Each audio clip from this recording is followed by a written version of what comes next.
Hi guys, in another case of I frigging told you so, Jim Allister, the head of the fringe unionist party, the TUV, was complaining about Brexit, the Brexit that he voted for and campaigned for. So as part of the post-Brexit checks on goods going into Great Britain and vice versa, it's necessary to upgrade facilities to carry out such controls. The extra cost Brexit is inflicting on the UK government is £192 million, along with about 150 staff required. Jim is fuming. Jim Allister. Thank you, Mr. Speaker. Last week we had the news that £192 million is to be spent building border posts at a border which some tell us doesn't exist. £192 million. It's quite clear that the propaganda that all that was at the border was what always was there for psychosanitary checks, for smuggling, etc., is patently false. Who lied to you? Boris Johnson and the Brexiteers lied to you. Are you criticising Boris Johnson and the Brexiteers? No. You're like, oh, they told us there wouldn't be a border. But you're more upset with the European Union, the Irish government, and Remainers than you are with Brexiteers, the ones who actually lied to you, who said that there will be no border. But Remainers and the Irish government and the European Union said, look, a border will have to go somewhere. And people like yourself dismissed that and called it Project Fear and scaremongering. Now the border's in place and we said there would be a border, you're complaining. Otherwise you wouldn't be spending £192 million building border posts. I also had an answer last week from the Agriculture Minister telling me that there are 151 staff, DERA staff, employed at the border posts. And he needs more, and he's recruiting another 28. Now, what are they doing? Let me give you some examples. I have a constituent in Cullybackey who breeds budgies. Every year or so, he brings in a new budgie from England to vary the strain. Now, what does he have to do?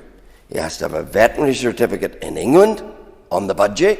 He has to have a veterinary certificate in Northern Ireland when it arrives. He has to fill in all the paperwork, he has to pay all the fees. Who would have thought that the EU single market was so fragile that the import of a budgie from Cheltenham to Cullybackey puts it at risk?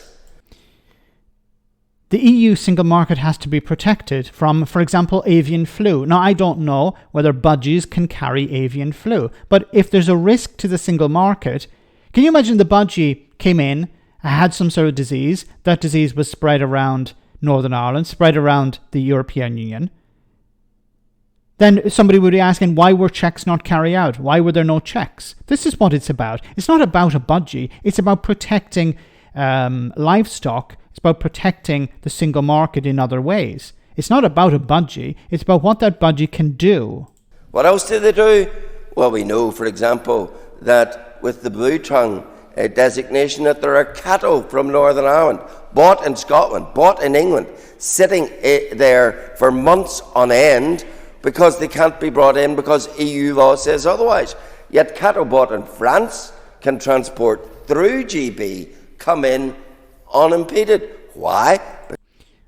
Because France is part of the European Union and Northern Ireland is part of the European Union. If there are cattle in Scotland, that's not the European Union. Once again, those checks have to be carried out. Now, I imagine the cattle travelling from France via GB into Northern Ireland have certifications with them. The ones in Scotland don't. Because GB is regarded as a foreign country, whereas the cattle coming from France are regarded as coming from another part of the EU. Congratulations, you understand what the single market is about. I also heard a case recently of someone who shows birds across the water. He arrived back into Belfast, he was pulled in, and all his birds were sent back to England to be quarantined for 6 weeks. Did you apologise to this man? Did you explain to him, well, this is the consequence of the Brexit that I sold people. Other people told me there would be problems, but I said, to hell with the problems, let's plough ahead with Brexit. So Jim, did you actually reply to this person and say, hey, suck it up, we're out of the EU? Yeah, we're part of the single market, but we're out of the EU. I campaigned for that. I didn't fully understand it, but these are the consequences. Did you apologise to that constituent? Probably not. Birds that came from Northern Ireland, that went for a weekend show in England, sent back at his expense to be quarantined in England. And why was he not informed? Why did he not inform himself of the situation? This is all stuff that's quite known. Musicians, for example, have been complaining since Brexit that they can't tour around Europe because they need to have all this documentation if they just want to go to France with their equipment. So if you're doing tours, for example, I believe this is what he was doing with these birds, they have to be quarantined because they left the single market, they could have got a disease and they're coming back in, so they have to be quarantined. Like, this is sort of stuff that people know about. We're not at the beginning of Brexit here. It's been happening for some time. This person is upset. Yes, they have this cost, but they should have checked.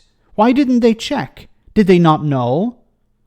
And why are they writing to this guy about it? Because he's not going to help them. He's going to dismiss it. He say, "Oh, well, it's the sea border that I tried to stop, but why is there a sea border? Because of Brexit, which I campaigned for." And then there are some who think we're so foolish as to believe there's no sea border. Sadly, it continues to exist in all its ugliness and on all its partitioning of this United Kingdom.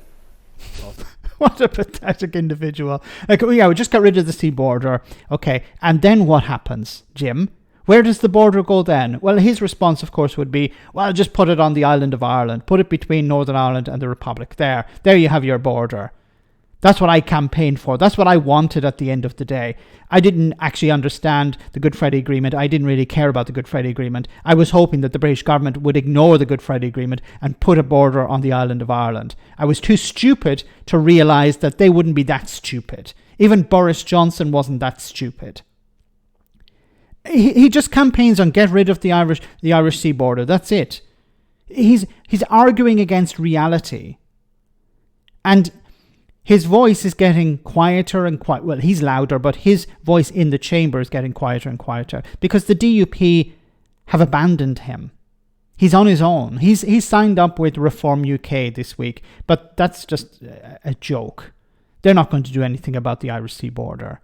So the DUP, unfortunately for them, have started to embrace reality, but there are headbangers in Northern Ireland who don't want to embrace reality, like Jim Allister, and they still believe that, well, if we just protest enough, if we sign enough petitions, we can get rid of the Irish sea border. But that's not going away for the simple fact that Tories in Westminster have backed it completely. There are a few abstentions, but most of the Tories in Westminster backed it, including Lee Anderson, who's now a member of Reform UK, and the Labour Party.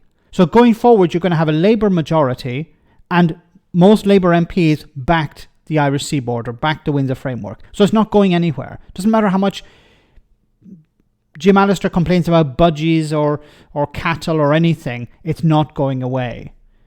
Let me know in the comment section, guys, what you think. As always, your comments are greatly appreciated. Thanks a lot.